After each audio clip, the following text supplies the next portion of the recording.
सत्यासाठी सज्ज, अन्यायाविरुद्ध जागरूक. आपण पाहताय महादूत न्यूज. कणकवली तालुक्यात भाजप पाठोपाठ आता शिंदे शिवसेनेनेही बिनविरोध निवडीचे खाते उघडले आहे.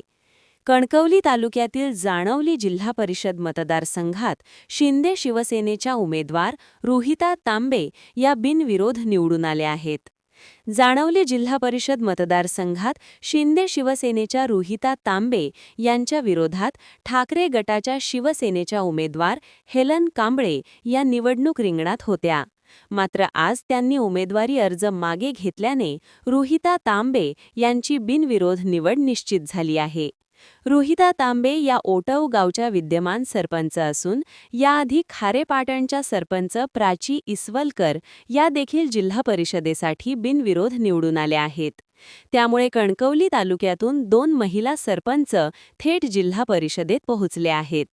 या घडामोडींमुळे महायुतीचे आत्तापर्यंत 3 जिल्हा परिषद उमेदवार बिनविरोध निवडून आले असून या निवडीमुळे ठाकरे गटाच्या शिवसेनेला मोठा राजकीय धक्का बसल्याचे चित्र आहे.